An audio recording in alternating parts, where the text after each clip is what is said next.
Chapter 7. Dancing with Mr. Knightley was one of Emma's favourite memories of the ball. She was also glad they both thought the same of Mr. and Mrs. Elton and their insult to Harriet. It seemed as if Harriet's eyes had suddenly opened at the ball, and she now saw Mr. Elton differently. Emma walked in the garden the morning after the ball, and decided it would be a happy summer. Harriet out of love, Frank not too much in love, and Mr. Knightley not arguing with her. Frank was not going to call at Hartfield that morning, because he had to go straight back to Richmond. So, as Emma was just going back into the house, she was very surprised to see him coming through the gates, with Harriet. Harriet looked white and frightened, and he was obviously trying to calm her. Soon they were all in the house, and Harriet immediately fainted. Emma fetched some water, and slowly Harriet became a little better, and was able to tell her story. She had been out with a friend, and they were walking along the Richmond road, when they suddenly met a group of gypsies. A child asked the girls for money, and they were both very frightened.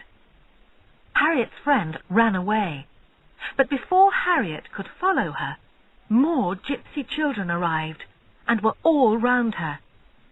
She thought if she gave them some money, they would go away, but the opposite happened, and suddenly she was surrounded by a lot of gypsies. At that moment, Frank came along the road on his way back to Richmond. He saw what was happening, saved her, and brought her to Hartfield. When he was sure Harriet felt better, he continued on his journey home. In half an hour, the news was all over Highbury, and everyone heard what had happened. Mr. Knightley went with some other men to find the gypsies, but they had already gone.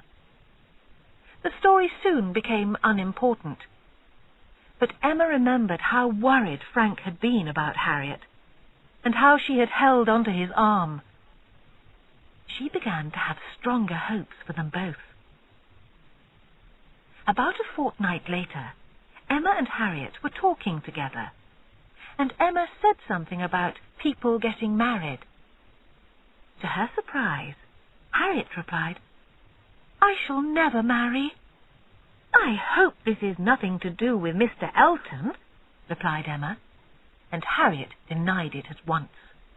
"No, of course not. It is someone much better." Emma understood at once. Harriet meant Frank Churchill, and she was unhappy because she knew he came from a very good family and could not think of marrying her. "I am not surprised about this, Harriet. The way he saved you was enough to warm your heart. But you are right. You must not hope for too much." "He was wonderful, Miss Woodhouse. When I remember how I felt at the time, and then I saw him coming towards me, suddenly I was happy again," said Harriet. "But strange things have happened before, Harriet. You must see how he behaves with you to know how much he really likes you. We made a mistake before because we hoped for too much. This time we will be more careful, and not even speak his name," said Emma. Mr. Knightley had never liked Frank Churchill, and as time went on, he disliked him more. He began to think that, while Emma seemed to be his special favourite, he also had a liking for Jane Fairfax. Nothing was said to make him think this, but once or twice he had seen a certain look pass between them. Emma was his dear friend, and he knew he must say something to her about it. She did not believe it at all, and was amused by the idea, so he said no more. but it worried him. In June, a trip was arranged by Mrs. Elton to Box Hill, a beautiful place in the countryside. It was going to be a simple party, with only 1 or 2 servants and a picnic. A few days before the trip, one of the Eltons' carriage horses hurt his leg, and they could not go. "Most annoying, Knightley," Mrs. Elton said. "What can we do? The weather is perfect, too." "Come and eat my strawberries. They are ready now, and you do not need horses to travel that distance."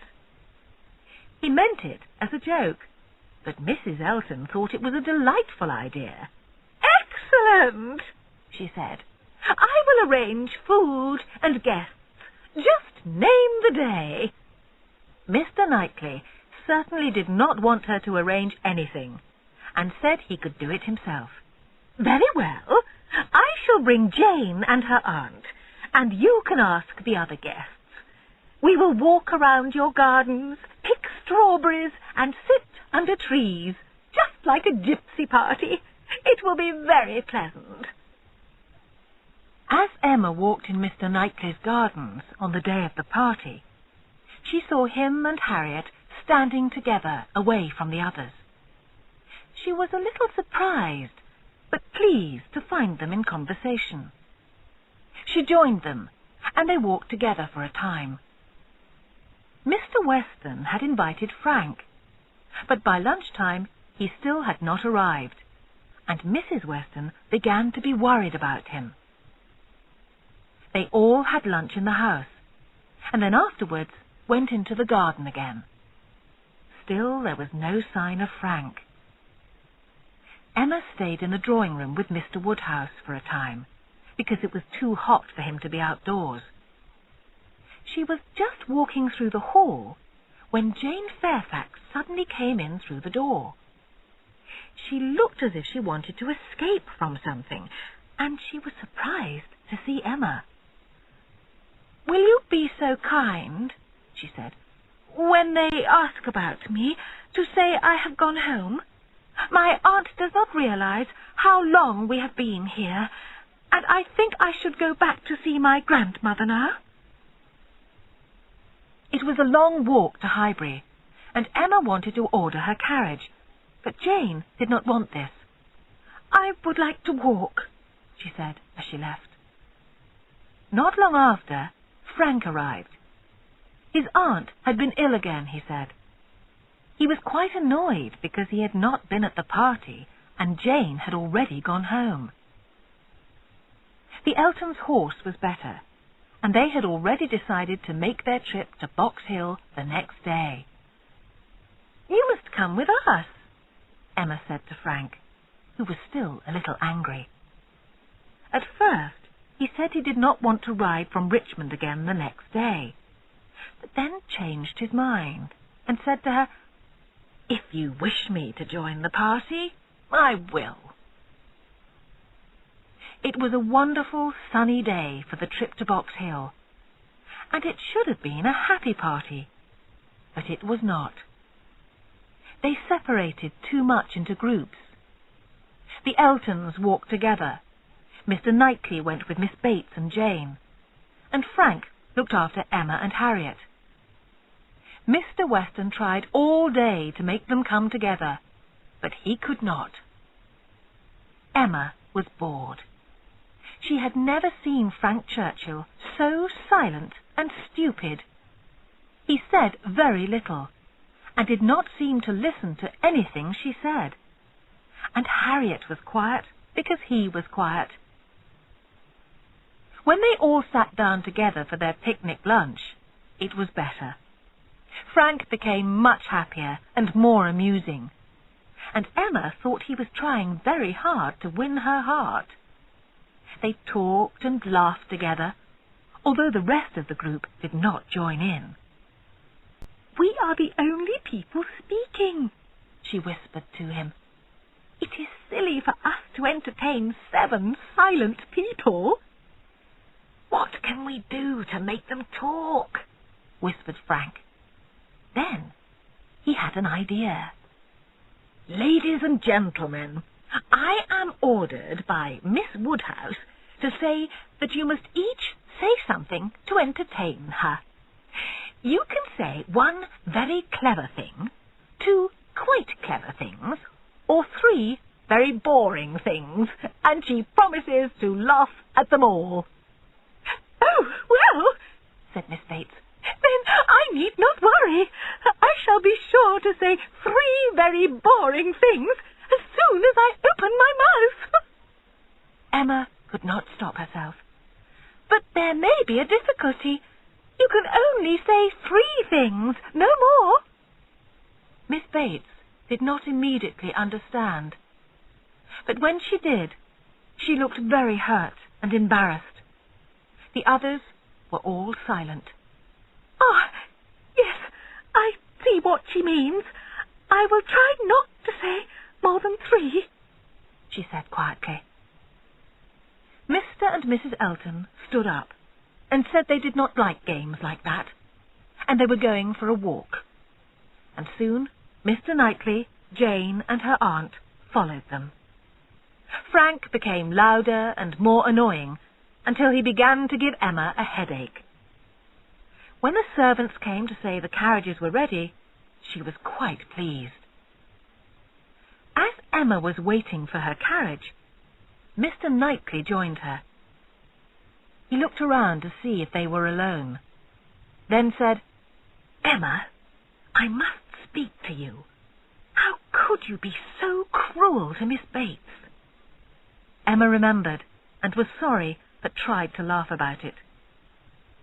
"It was not so bad, and she probably did not understand me," she said. "She certainly did. You were very rude to her, and you have hurt her. Miss Bates is a very good woman, but you know that she is also rather silly. She is not your equal, Emma. She is not rich and clever like you, and I was ashamed of you for speaking to her like that. And it was worse because you said it in front of other people. Badly done, Emma. Very badly done." Mr. Knightley walked away to his horse, and Emma climbed into her carriage. She felt angry with herself and ashamed. She thought she must say something to Mr. Knightley, and looked back, but he had already gone. The journey home to Hartfield did not make her feel better.